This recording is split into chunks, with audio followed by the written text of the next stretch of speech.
All right. Do you want to press? Should we press enter? Okay, All right. On go. Okay. okay. Three, two, one, go. Oh man, yours sound way more fun than mine. Crap, Oh I no, you got failed. some nice ones in there, all about the topics. I kind of like that. It's like a band name as well. Yeah, all about the topics is my favorite one. All right, yours are like, I like all man shit. Uh, Flicks and Notions sounds pretty sweet. I'm feeling that. Um, Man, Impressions in Motion just sounds so dramatic. Like, good god. Impressions in motion was my favorite one because I was looking up the other words for like conversation and nothing was really fitting. So I searched instead for other words for thoughts. And one of them was impressions. And I thought, me and you, we give like first impressions on stuff.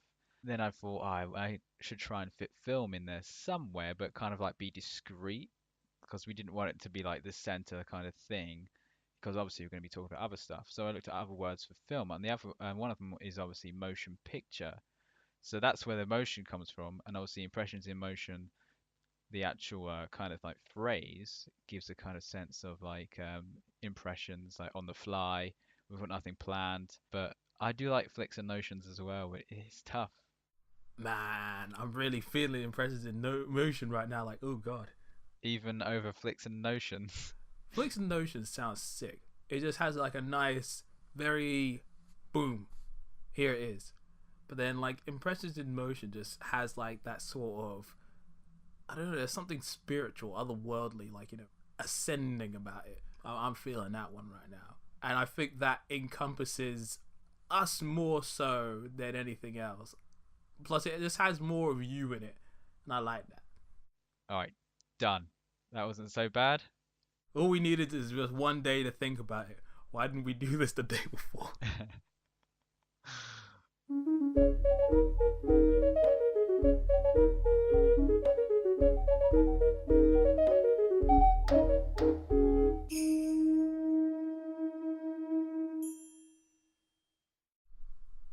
5. Good day to you, ladies and gentlemen, and welcome to the first episode of Impressions in Motion. I am your. What? Well, you just ruined my introduction. I was. Why did you why did you say five? Oh yeah, because that's the sound code, so you can find me in it. Well, it's not gonna say five. It's not gonna appear on the timeline. You'll find it on the code, mate. Not with all these waves all over the place. I'm not gonna be able to find that in an hour-long recording. Fine, I'm gonna shout again. You know what? I'm gonna have to listen to the whole thing anyway to edit it. So don't worry. Don't think about time codes. Just get into it. Okay. We are Impressions in Motion. Welcome to the first episode. My name is Curtis, and I will be here to take you through the next half hour to 1 hour for some lovely discussion about films, TV shows, video games, and I'm not on my own. Today I'm going to be joined by one of the best people I've ever known in this life or the next. He's my best friend. Introduce yourself, please. Oh gosh. My name is Chris, and I'm here with the lovely Kurt Is today on this new venture, Impressions in Motion. What is this podcast going to be about, Curtis? This podcast is literally just about two dudes shooting the breeze about film, TV, video games, and any other topics related to media that we find interesting and feel like there'd be an interesting discussion that could come out of it, really. We will have a primary focus on films, but we are not exclusive to films. Both of us have many interests in, like, was it TV, video games, and other mediums, and oh, we got stories for you, like stuff that we've shared together, stuff that we've probably done alone, film and TV related stuff I could tell you guys about. You wouldn't even believe it. You make it sound so sinister. Stuff we've done together and things we've done alone. Like when I dug that grave by the tree. It was hard to phrase. Since this is the first episode, we're going to kind of keep it short and just to the point, a kind of introduction. So let's actually talk about what we've watched since we last spoke. So when we last spoke, what have you seen since then? I've seen a handful of films, primarily old, with the exception of one. Firstly, I ended up watching Young Frankenstein because they had a screening of that at Cineworld, I think about last week.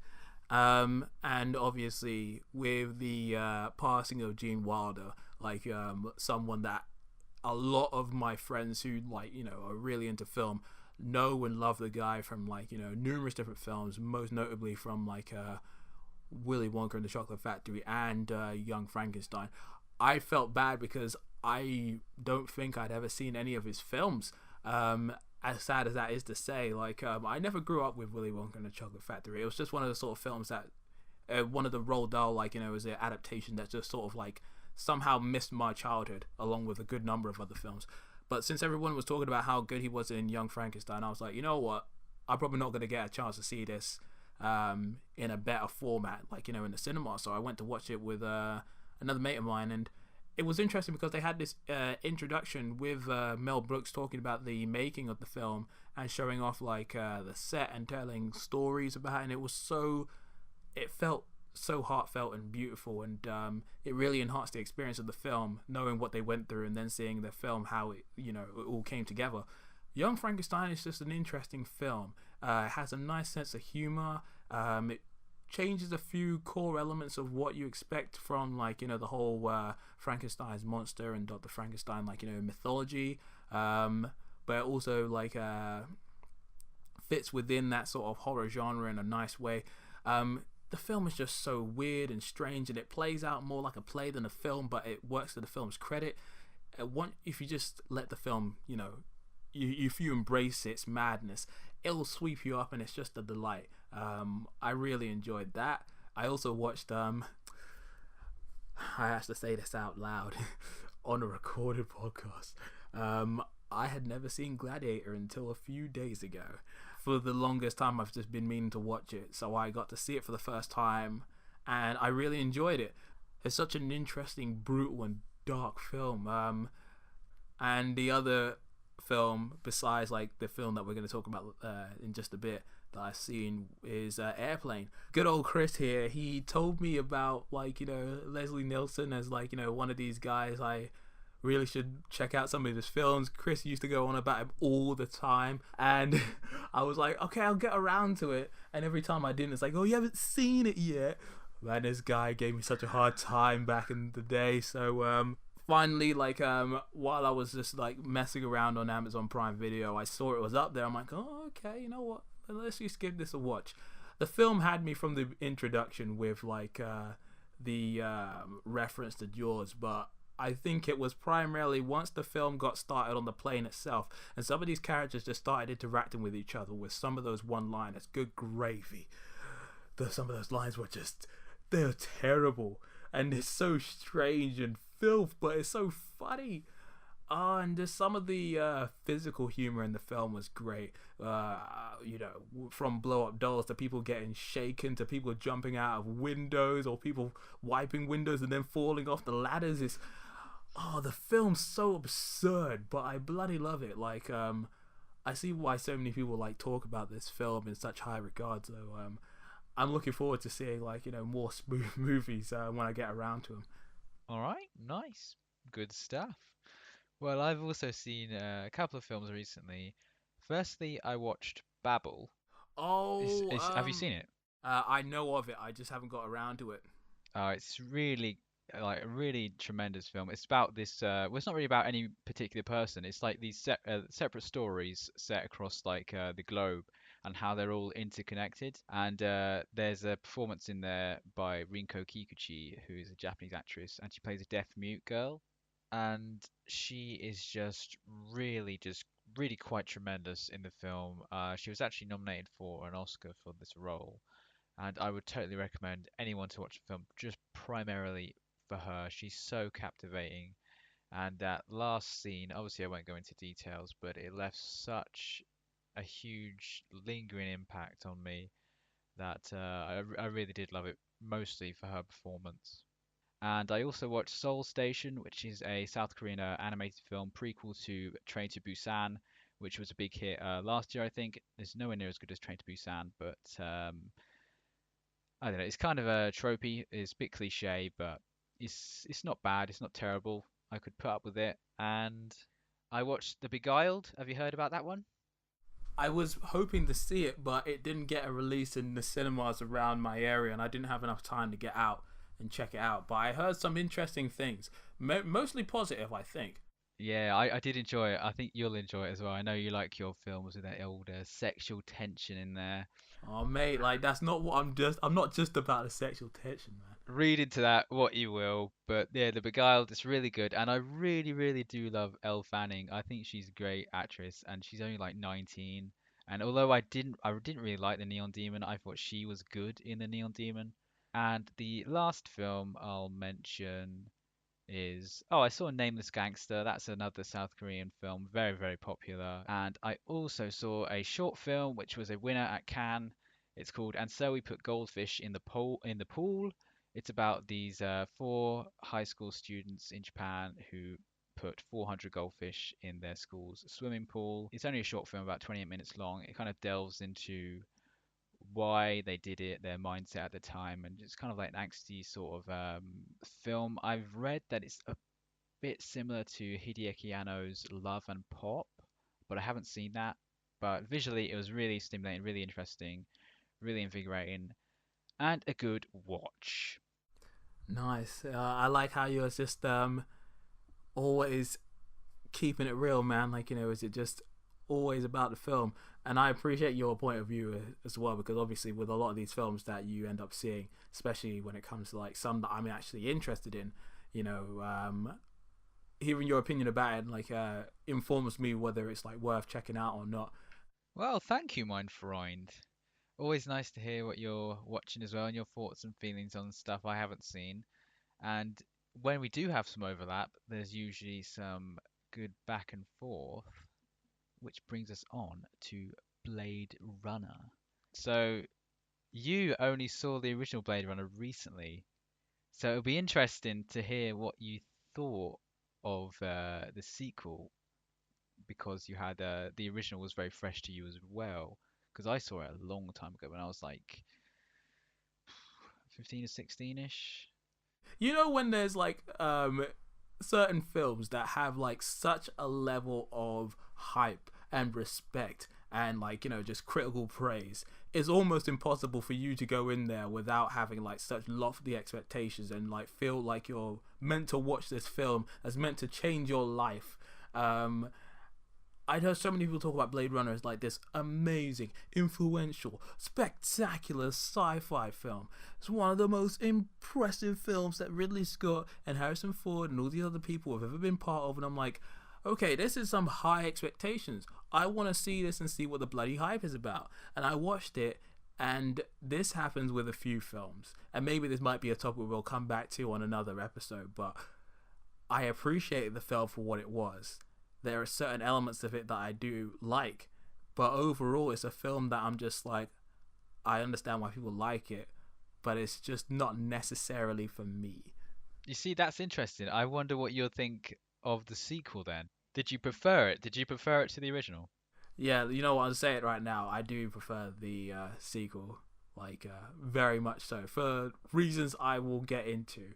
But the strange thing is, this film has a bit of the Captain America like first and sequel like element to me, in a sense that there's certain films where the sequel works primarily because you had the foundations of the first film to like help amplify like the sequel, sort of like Trainspotting actually, with the first and second films. And that the second film you could watch as a separate entity and it would work to a degree, but I feel like you'd be robbing yourself of like the full experience having not seen the first film, understanding the context of how that works, and then how like the second film sort of feeds into that.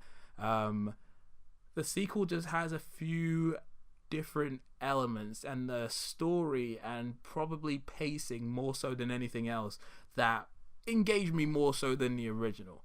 Yeah, there's been a lot of discussion about pace. That's the thing I took from it. Actually, firstly, before I actually no, we'll talk about pace first. I like that it took time because in blockbusters and all these Hollywood films these days, these big budget movies, I think a lot of the time there's always this sense that the characters need to be somewhere and the scene needs to move on. We need to get to the next part. But with Blade Runner, I felt it lingered and it mused. It muses. You know, it has this atmosphere that really builds up. And there's a video on YouTube at the moment where the director he kind of does a little 2 minute commentary over a scene. I won't mention what the scene is because I don't really want to get into spoilers. But he mentions how he kept telling Ryan Gosling to walk slower, and he wanted to build this kind of like lyrical, poetic kind of sense through the cinematography and the pace and how lingering it was. And I felt that really came across really well. And it's been a long time since I've seen a real, big budget movie of like this scale really take its time to really ponder its themes and its questions. So yeah, I really like the pace. And I will say at my local cinema, it's tiny. Like I've said to you before, there's two screens, and the screens themselves aren't really that impressive. I saw Blade Runner 2049 in Oxford, and I'm glad I went there. And it's the first time I've seen a movie in a long time where the screen was packed, and I was like kind of pushed to the side, but it kind of was interesting because I was like, must have been like quite near the speakers, and the sound was just booming at times, and the screen was so huge, and I was quite near the front, and it was what I thought when I was watching it. It was wow, this is one of the most like cinematic experiences I've had in a while, and I wouldn't have got this at my local cinema. So if you do go see it, I would recommend going seeing it in like the biggest format you can, because the visuals and the soundtrack especially is very kind of it's difficult to describe, but it's very booming. It's kind of like almost want to use the word gnarly, even though that's Yeah, completely out of boy, date like, now. well, we're kids of the '90s, man, so we can still apply that. Yeah, but that's what I got from it. It's this hugely amazing presentation, and I felt that it kept this. That it also, although it is amazingly shot, I think Roger Deakins did the cinematography, and it had this booming soundtrack and really this wonderful aesthetic. It also had some kind of like a feeling of like intimacy, like on a smaller scale that was similar to the first Blade Runner. So yeah, I felt it had like the best of both worlds. It's huge, amazing presentation, but also kind of intimate in ways. Definitely one of the best films I've seen this year. Now, I would like to echo a good number of those, like, is it sentiments, because um, it's the interesting thing about this is it is another film in just a small handful that is a sequel to another film from like way, way, way, way a long time ago, basically, and it comes out and it delivers on the promise that, like, was it you had hoped for, and in some ways, didn't expect to have, because I was thinking about it while I was at work today. There are only a handful of films that come out, over a massive period of time as sequels and end up, like, being just as consistent or just good or even better than the originals. And some of the films I was thinking about was it Toy Story 3, Mad Max Fury Road, and there was probably one other one that I was thinking of, but I couldn't remember. You know what, I might even put Trainspotting in there, like, T2 Trainspotting, even though that's a horrible title. I'm just, I mean, I didn't have any doubt that Denis Villeneuve would have, like, created an interesting and, fabulous film for, like, film fans to enjoy. But I didn't think that he would, like, him and his creative crew would be able to create a sequel that, felt just like the original. It was very tonally consistent in style and the presentation, the atmosphere, but also he was able to create something of his own at the same time that, like you said, felt small but also felt big at the same time. Had plot and theme elements that kept you guessing, kept you thinking. It had like a great sense of mystery, and one of the things I really enjoyed about the story is that as things progress, even though there are certain plot elements that you can sort of, I guess, guess or like was it see coming. The film zigs and zags in really interesting ways to keep you on your toes, and when certain revelations come to light, you feel them. Um, and while I did say that this film felt like it was quicker, swifter and paced than the original. I just felt like in the original film, the first Blade Runner, that there was just a few moments where when that film felt like it was, was it lingering on certain topics and subjects, it just felt like it just felt long. It felt incredibly long when there were certain things not happening. But with this film, when it took its time to just become very methodical and waiting for certain scenes to play out, certain characters just staring, thinking, certain exchanges in conversations, and certain characters just not doing much, but just feeling. It was great because you could feel along with them, and I thought so much of this film, and like that's not to say I don't think when I'm watching films, but this is one of the sort of films that for the first time in a long time just required me to just stop and just assess what was going on. And I was enjoying the fact that I was thinking so much about what this film is, where it's going, what does this mean, what does this mean in relation to the first film, what does this mean in relation to the future of this world and these characters. And I'm just like, gosh, this film is in my head. And after it ended, it was in my head for hours. Yeah, I get what you mean because I was like stuck at a station for a while after I saw Blade Runner 2049, so I had time to ponder it. And what I also liked about it, which was also I think applicable in the original film, I'm struggling to kind of remember it, but I'm pretty sure it's the same. Was this scale of like the universe? Obviously, it's set in like not too far in the future, but in the obviously the timeline of Blade Runner, there's been so much technological advancements, and you get these glimpses of like they always mention the off-world, and that you have these huge ships flying above, and there's this real tremendous sense of like wonder, but they never really show too much of it.